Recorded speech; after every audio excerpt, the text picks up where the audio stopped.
Hi, it's me, Lenny again, your favorite cosplaying cringy girl, and I'm back with another vlog. Now, we all know I go by Muscle Mommy Cosplays. This vlog is going to be about the muscle. Okay, so, mind you, I'm going to prefix this. I think that's the right word to use in this case. But all the workouts I'm talking about is just how I do the forms and my preferences and things I believe to be true, but I am so open to discussion, and correct me if I'm wrong, because I'm not always right.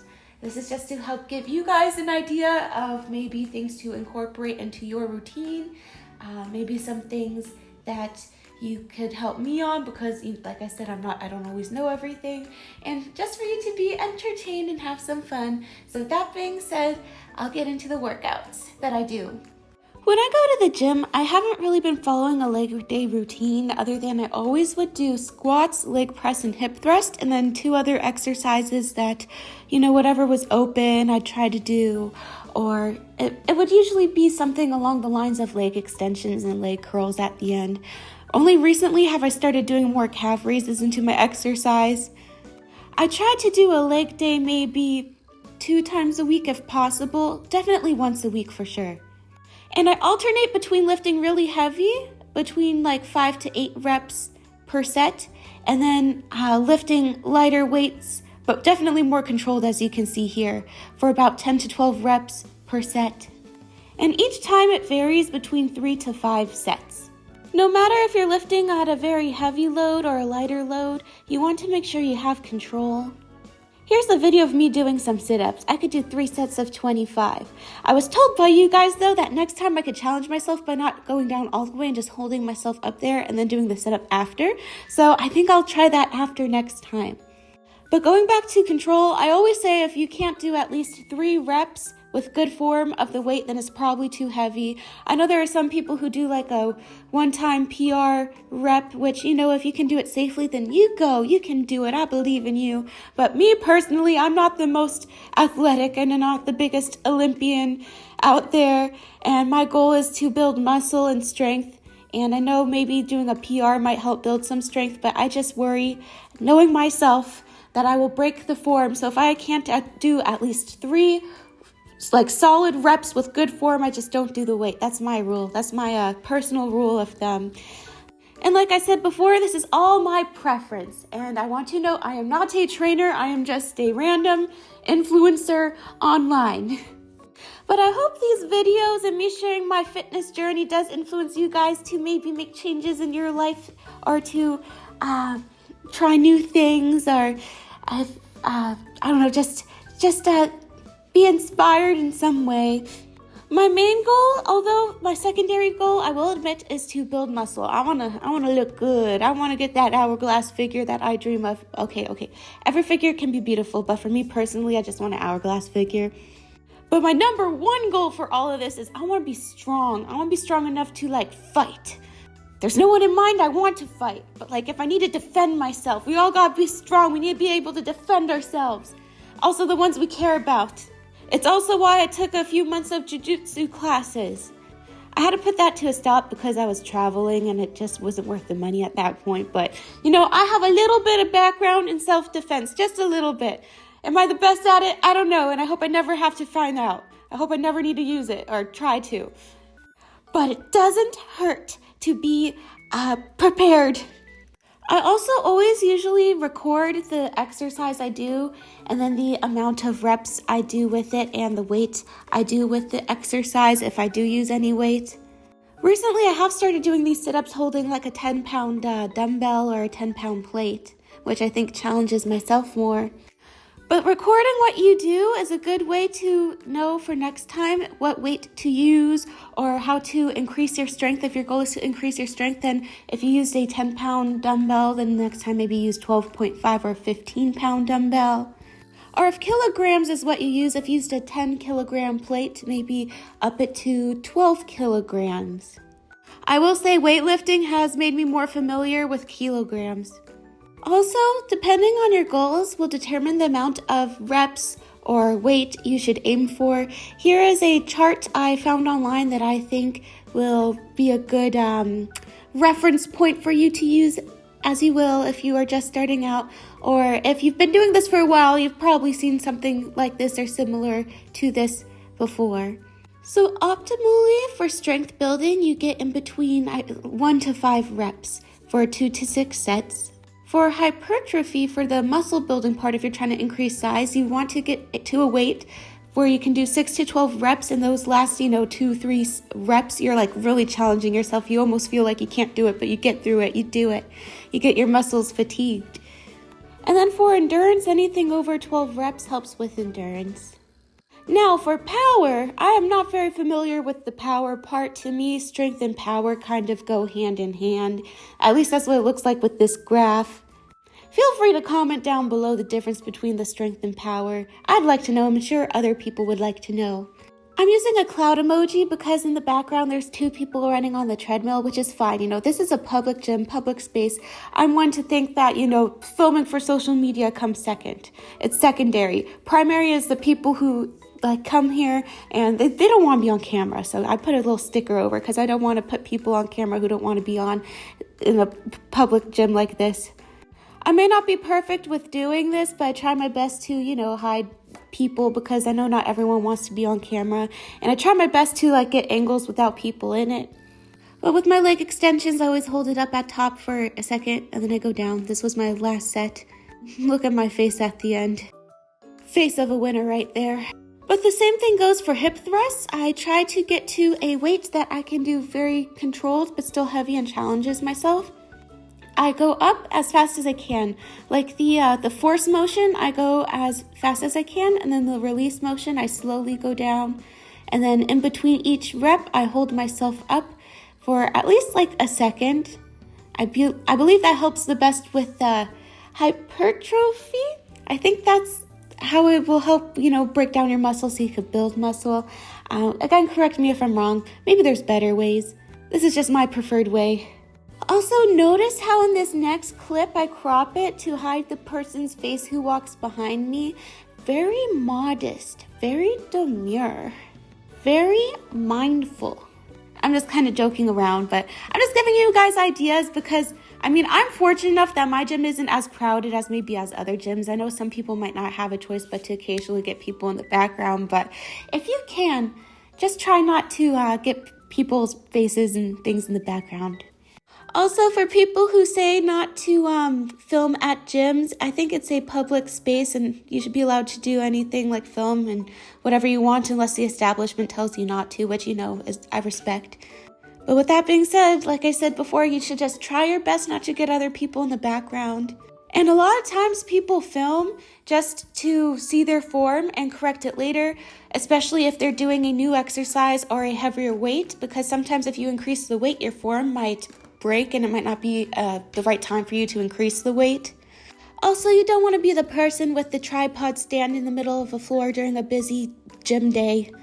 Break time, I also did some squats. I do not have a waist belt in these videos, but I do have one now. So in future videos, you will see me using a waist belt, and I actually can lift a lot heavier with it. I can do 2 45-pound plates for 2 or 3 sets of 5 reps each. I feel very proud. I worked really hard to get there. But going back to filming in a gym, just be mindful.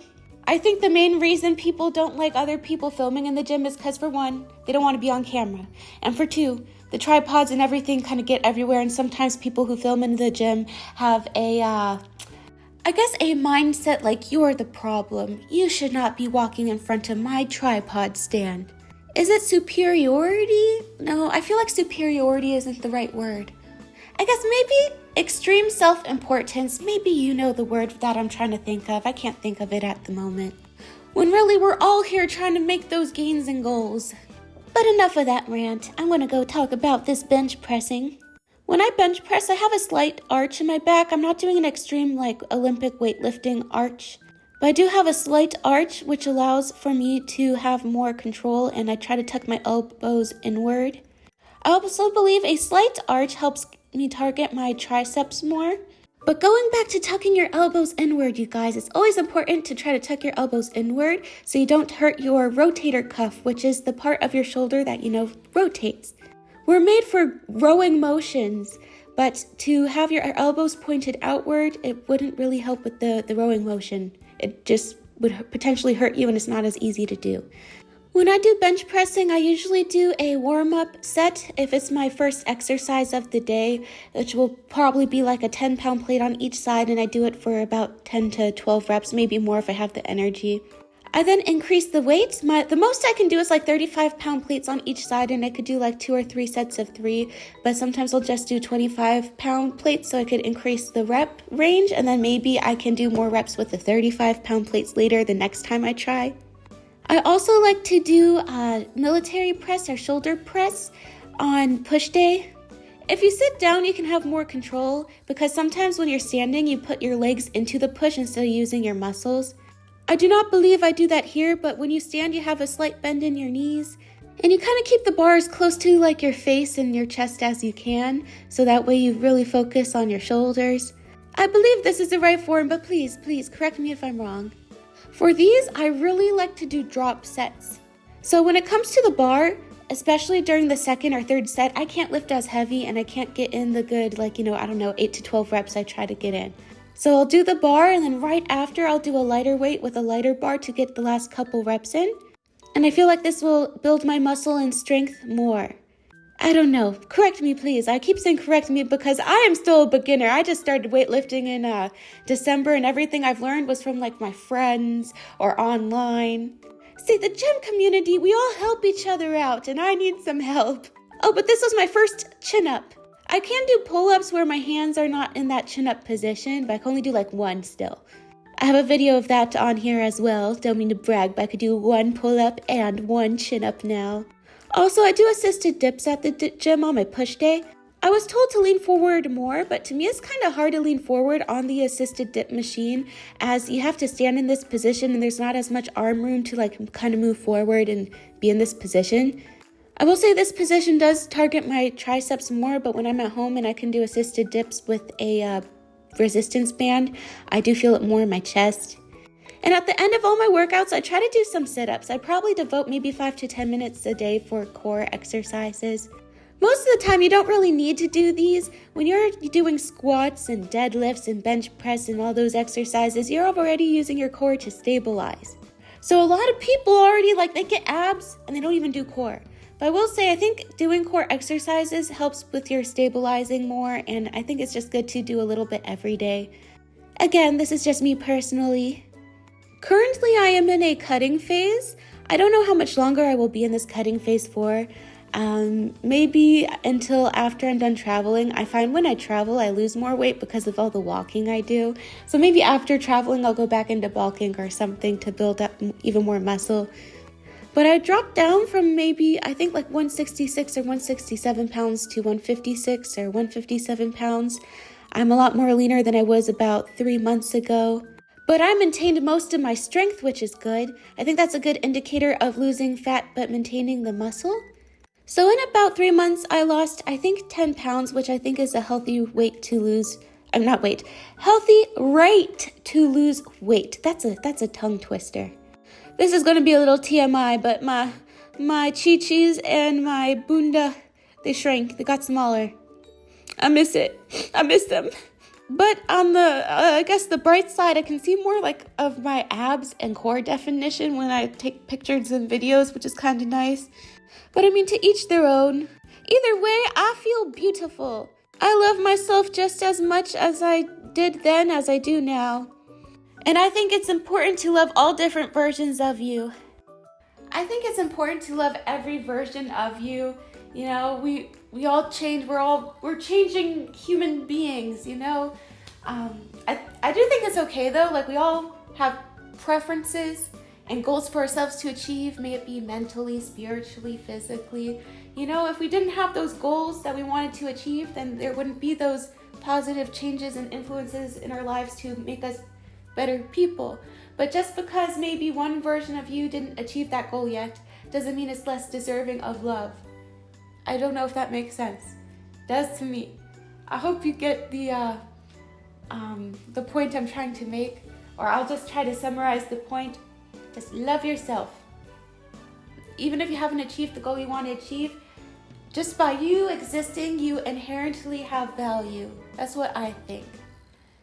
Mind you, this is just generally speaking for the general population for like 99.9% of cases. I'm sure there's a couple cases where we're all like, that needs to stop, that needs to change. But I don't want to get too much into that. That's not what I'm trying to get at. I'm just trying to make my audience, you guys, everyone watching, just, love and appreciate yourself. But I hope you enjoyed my little rant and my little talking about my fitness goals and what I do at the gym sometimes. I don't think I got into specifics, but I do pull, push, and legs. I try to do it at least once a week for each, but recently I've been doing it twice a week, which is even better. I'll see the results faster. But even if you do like once a week for each, or even if you just do upper body, lower body split or something, you'll still see results. I guess the rate at which you see the results depends on how intense each workout is. Be very mindful of each rep. Have the muscle, is it muscle-mind connection? Have that going on, and pay attention to your diet. Always make sure you're getting protein and eating the calories you need, because if you're eating too little, you might possibly not be building the muscle. Maybe I'll get more into that in another video once I'm more educated. I only started doing this whole fitness journey in December. In the past, a long time ago, I used to do weightlifting, but I will say I was an ego lifter. And for those of you guys who don't know what ego lifting is, it's when you lift weights really heavy, but you don't get the full range of motion. You risk kind of maybe hurting yourself because you're lifting too heavy and your body's just not prepared for that. Your ego is too big. So this time around, I'm lifting a lot less. But I feel like I am in more control of the weights, and I've been seeing a lot more progress at the gym this time around in less than a year than I did back then, 2-3 years of weightlifting. So just keep those things in mind. All right, but with that being said, I will see you guys next time. Don't forget to like, follow, and subscribe for more content. Bye, you guys. Take care, everyone. Enjoy the rest of your day.